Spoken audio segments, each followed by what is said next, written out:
Kembali bersama kami pemirsa di Prime Market Highlights. Kita beralih ke informasi mancanegara, di mana serangan militer Israel ke Gaza pada Kamis kemarin mengenai bangunan gereja dan menewaskan 3 orang. Perdana Menteri Israel Benjamin Netanyahu pun mengakui serangan yang mengenai gereja itu sebagai sebuah kesalahan. Pasukan militer Israel pada Kamis kemarin menyerang satu-satunya gereja yang berlokasi di jalur Gaza. Serangan tersebut mengakibatkan 3 orang tewas dan sedikitnya 10 warga terluka. Berdasarkan laporan sejumlah saksi, tank militer Israel sejatinya menembakkan peluru ke arah sasaran yang dekat dengan gereja keluarga Kudus di Gaza. Akan tetapi sejumlah proyektil justru mengenai bangunan gereja. Sejumlah kalangan pun mengecam serangan Israel terhadap gereja di Gaza, termasuk Presiden Amerika Serikat Donald Trump. Juru bicara Kepresidenan Amerika Serikat, Karoline Leavitt, menuturkan usai mendengar kabar penyerangan tersebut, Trump langsung menghubungi Netanyahu dan Netanyahu mengakui bahwa serangan ke arah gereja merupakan sebuah kesalahan. Under fire. It was not a positive reaction. He called Prime Minister Netanyahu this morning to address the strikes on that church in Gaza, and I understand the Prime Minister agreed to put out a statement. It was a mistake by the Israelis to hit that Catholic church. That's what the Prime Minister relayed to the President, and you should look at the Prime Minister's statement that will be coming out. Gereja keluarga Kudus di Gaza menjadi tempat berlindung bagi 500 warga sejak perang antara Hamas dan Israel pecah pada 7 Oktober 2023. Selain umat Katolik, orang-orang yang berlindung di gereja itu juga berasal dari pemeluk agama Kristen Ortodoks, Protestan, dan Islam. Berbagai sumber ada di channel. Pemirsa, Mahkamah Pidana Internasional menolak permintaan untuk mencabut surat perintah penangkapan terhadap Perdana Menteri Israel Benjamin Netanyahu. ICC menegaskan surat perintah tersebut akan tetap berlaku sampai pengadilan memutuskan masalah tersebut secara khusus. Mahkamah Pidana Internasional atau ICC menolak permintaan Israel untuk mencabut surat perintah penangkapan terhadap Perdana Menteri Benjamin Netanyahu. Para hakim ICC juga menolak permintaan Israel untuk menangguhkan penyelidikan yang lebih luas terhadap gugatan kekejaman Zionis di wilayah Palestina.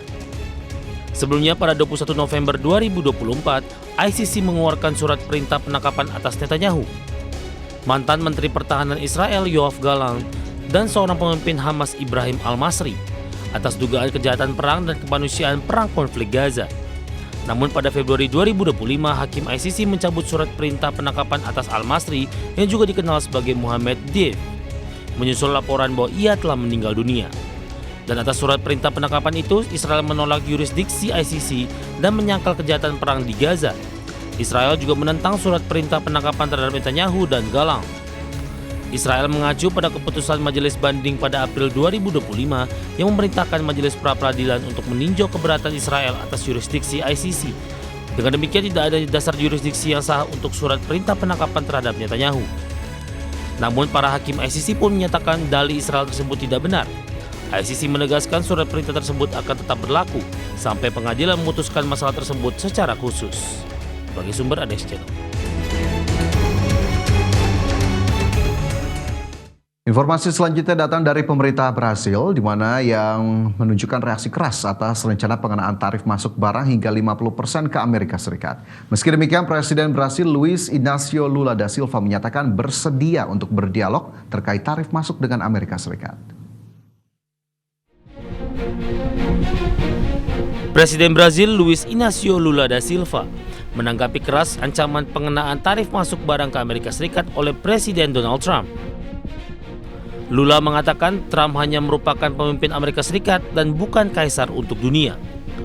Sebelumnya pada pekan lalu, Trump menyatakan akan memberlakukan tarif masuk hingga 50% untuk barang asal Brazil. Trump pun mengaitkan rencana pengenaan tarif resiprokal ini dengan proses hukum di Brazil terhadap mantan Presiden Jair Bolsonaro yang merupakan kawan dekat Trump. Brazil pun kini mengancam akan memberlakukan tarif balasan yang setimpal jika Trump bersikeras menerapkan tarif masuk hingga 50%. Lula menegaskan pemerintah Brazil akan berupaya keras untuk membela kepentingan negaranya. Namun demikian, Lula menegaskan pemerintahannya akan tetap terbuka untuk berdialog guna mendapatkan besaran tarif masuk yang ideal. Menurutnya, upaya dialog merupakan jalan yang terbaik antara dirinya dan Trump yang merupakan presiden yang sama-sama dipilih oleh rakyat. Menurut Lula, pengenaan tarif masuk secara sepihak hanya akan menambah buruk hubungan antara Brazil dan Amerika Serikat. Bagi sumber ada Exchange.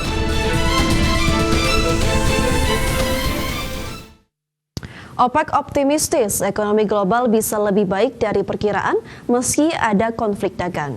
Organisasi ini juga memproyeksikan permintaan minyak tetap tinggi di paruh kedua 2025. OPEC optimistis ekonomi global bisa lebih baik dari perkiraan meski ada konflik dagang. Dalam laporan bulanannya, OPEC mempertahankan proyeksi permintaan minyak untuk 2025 dan 2026.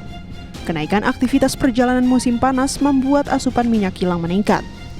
OPEC menilai prospek ekonomi dunia tetap solid meskipun ada ketegangan perdagangan. OPEC menyebut India, Tiongkok, dan Brazil tumbuh di atas ekspektasi.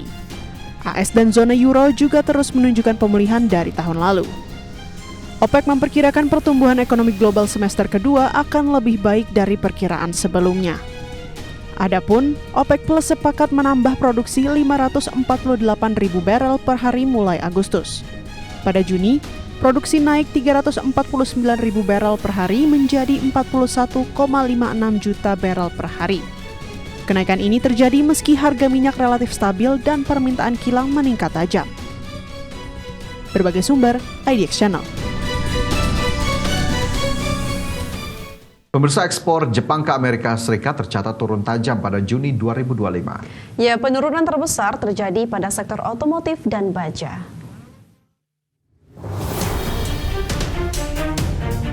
Ekspor Jepang ke AS anjlok 11,4% dibandingkan tahun lalu. Penurunan terutama dipicu oleh ekspor mobil yang turun 27% dan baja turun 29%. Produsen mobil dikabarkan memangkas biaya dan menahan margin demi menahan dampak tarif tinggi. Di sisi lain, pemerintahan Presiden Donald Trump memberlakukan tarif hingga 25% untuk mobil dan 50% untuk baja. Tarif dasar 10% juga dikenakan untuk pengiriman lainnya dan bisa naik menjadi 25% pada Agustus 2025. Di mana ketidakpastian perdagangan membuat negosiasi AS Jepang belum mencapai kesepakatan. Adapun, utusan Jepang Ryosei Akazawa sudah 7 kali ke Washington namun hasilnya nihil. Trump mengatakan kemungkinan tarif tambahan tetap diberlakukan bulan depan. Jika tidak ada terobosan, bea masuk baru akan segera diberlakukan dan tekan perdagangan global. Berbagai sumber, IDX Channel.